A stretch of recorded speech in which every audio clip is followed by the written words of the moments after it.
बुखारी शरीफ 5669 पर एक रिवायत है कि अपने आखिरी वक्त में जब नबी सल्लल्लाहु अलैहि वसल्लम शदीद तकलीफ़ में थे और सहाबा उनके घर में इकट्ठा थे, तब नबी सल्लल्लाहु अलैहि वसल्लम ने कागज़ और कलम ये कहते हुए मंगवाए थे कि लाओ मैं तुम्हारे लिए कुछ लिखवा दूँ ताकि तुम में इख्तलाफ ना हो।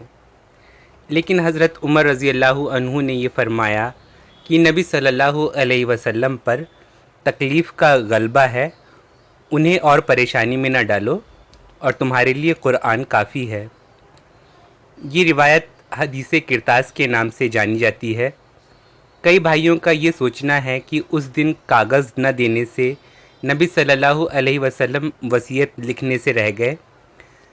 ये माना कि आप सल्लल्लाहु अलैहि वसल्लम तकलीफ़ में थे, लेकिन अगर उस दिन आप सल्लल्लाहु अलैहि वसल्लम ने वसीयत लिख ही दी होती तो उम्मत में वो इख्तिलाफ़ होने से बच जाता जो गहरा इख्तिलाफ़ आज उम्मत में हुआ पड़ा है। पर अगर फैक्ट्स को देखा जाए तो ये सोच दुरुस्त साबित नहीं होती कि उस दिन आप सल्लल्लाहु अलैहि वसल्लम की तकलीफ़ का ख्याल करके उनको कागज़ न देने पर कोई ज़रूरी काम होने से रह गया, बल्कि अहादीस बताती हैं कि उस दिन के बाद आप सल्लल्लाहु अलैहि वसल्लम की तबीयत संभली भी थी और तब आप सल्लल्लाहु अलैहि वसल्लम को अगर कोई ज़रूरी ऐलान करना होता तो वो ज़रूर कर देते। कागज़ कलम मांगने का वाक़या जुमेरात के दिन का है, जैसा कि सही मुस्लिम शरीफ 1637 में हज़रत इब्ने अब्बास रज़ी अल्लाहु अन्हु फरमाते हैं कि वो जुमेरात का दिन था जब नबी सल्लल्लाहु अलैहि वसल्लम तकलीफ़ में मुब्तला थे और सहाबा से वसीयत लिखने के लिए कागज़ कलम मंगवा रहे थे, लेकिन सहाबा में नबी सल्लल्लाहु अलैहि वसल्लम को कागज़ देने न देने पर इख्तिलाफ़ हो गया था। अब इन अहादीस पर ध्यान दीजिए। सही बुखारी 680, 681, 682 और 683 में रिवायात दर्ज हैं कि जब नबी सल्लल्लाहु अलैहि वसल्लम मर्ज़ में मुब्तला हुए तो उन्होंने हज़रत अबू बकर रज़ी अल्लाहु अन्हु को नमाज की इमामत करने का हुक्म दिया और हज़रत अबू बकर नमाज पढ़ाया करते थे। किरतास वाले वाक़ये के बाद की ये बात है। 3 दिन तक आप सल्लल्लाहु अलैहि वसल्लम अपने हुजरे से बाहर नहीं निकले। चौथे दिन आप सल्लल्लाहु अलैहि वसल्लम को अपनी तबीयत बेहतर महसूस हुई। ये बुखारी 683 में लिखा है।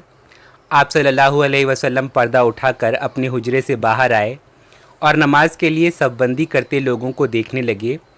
लोगों ने नबी सल्लल्लाहु अलैहि वसल्लम की तरफ देखा तो आप सल्लल्लाहु अलैहि वसल्लम का चेहरा कुरान के अवराक़ की तरह चमक रहा था और आप सल्लल्लाहु अलैहि वसल्लम बड़ी खुशदिली से मुस्कुरा रहे थे।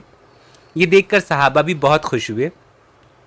हज़रत अबू बकर सिद्दीक़ रज़ी अल्लाहु अन्हु नबी सल्लल्लाहु अलैहि वसल्लम की बेहतर तबीयत को देखकर ये समझे कि आज नबी सल्लल्लाहु अलैहि वसल्लम नमाज की इमामत करने आए हैं और अबू बकर पीछे हटकर नबी सल्लल्लाहु अलैहि वसल्लम के लिए इमाम की जगह छोड़ने को हुए तो आप सल्लल्लाहु अलैहि वसल्लम ने इशारा किया कि तुम ही नमाज़ पढ़ाओ।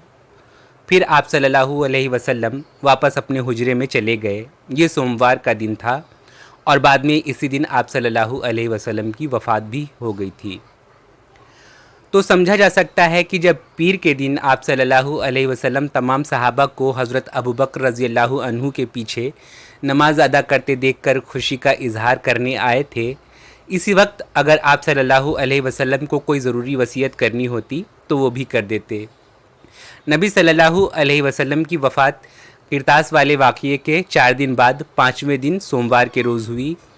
इतनी मुद्दत में जब आप सल्लल्लाहु अलैहि वसल्लम तकलीफ़ में भी थे तब भी आप सल्लल्लाहु अलैहि वसल्लम होश में ही थे और इस दरमियान जो भी ज़रूरी काम उन्हें करना था वो कर सकते थे। इसके बाद सोमवार के दिन उनकी तबीयत और बेहतर हुई थी और नबी सल्लल्लाहु अलैहि वसल्लम ये भी जानते थे कि अब उनके पास वक्त नहीं है। ऐसे में अगर कोई ज़रूरी वसीयत थी आप सल्लल्लाहु अलैहि वसल्लम उसे हरगिज़ न टालते, बल्कि हदीस किरतास में नबी सल्लल्लाहु अलैहि वसल्लम वसीयत में जो लिखने वाले थे उस बारे में उन्हें अल्लाह की तरफ से इत्मीनान था कि अल्लाह मुसलमानों से ख़ुद ब खुद वही काम ले लेगा जिस चीज़ की आप सल्लल्लाहु अलैहि वसल्लम वसीयत करना चाहते थे। بخاری 5669 سے محض 2 نمبر پیچھے کی حدیث یعنی بخاری 5666 دیکھیے. یہاں لکھا ہے کہ جب نبی کریم مرض الموت میں ہی مبتلا تھے پر ان کی طبیعت قدرے بہتر تھی، اتنی بہتر کہ نبی کریم حضرت عائشہ رضی اللہ عنہا سے ٹھٹھولی بھی کر رہے تھے. یعنی تکلیف تھی پر نبی صلی اللہ علیہ وسلم پر تکلیف کا غلبہ نہیں تھا. تب آپ صلی اللہ علیہ وسلم نے فرمایا تھا کہ میں اس مرض میں شدید سردرد میں مبتلا ہوں اور سوچتا ہوں کہ ابو بکر رضی اللہ عنہ کے لیے ایک وصیت لکھ دوں کہ کہیں لوگ بعد میں اختلاف نہ کریں. لیکن پھر خود ہی سوچتا ہوں کہ اللہ حضرت ابو بکر رضی اللہ عنہ کے علاوہ کسی کو لائے گا ہی نہیں، نہ مسلمان ابو بکر رضی اللہ عنہ کے علاوہ کسی اور کو قبول کریں گے. تو جب آپ اس حدیث کے ساتھ حدیث کرتاس دیکھیں گے آپ کی سمجھ میں آ جائے گا کہ اس وقت بھی جب نبی کریم شدید تکلیف میں مبتلا تھے اور صحابہ کے لیے وصیت لکھنے کو کاغذ قلم منگوا رہے تھے تب وہ وصیت میں کن کا نام لکھوانا چاہتے تھے. تو لب و لعاب یہ کہ ایسا سمجھنے کا کوئی مقام نہیں ہے کہ نبی صلی اللہ علیہ وسلم جو بتانا چاہتے تھے حضرت عمر رضی اللہ عنہ کے روک دینے سے بتا نہیں پائے، بلکہ حقیقت یہ ہے کہ نبی کی وصیت اور خلافت کے معاملے میں اللہ نے جیسا چاہا ویسا نبی اور صحابہ نے کیا تھا. اللہ عالم.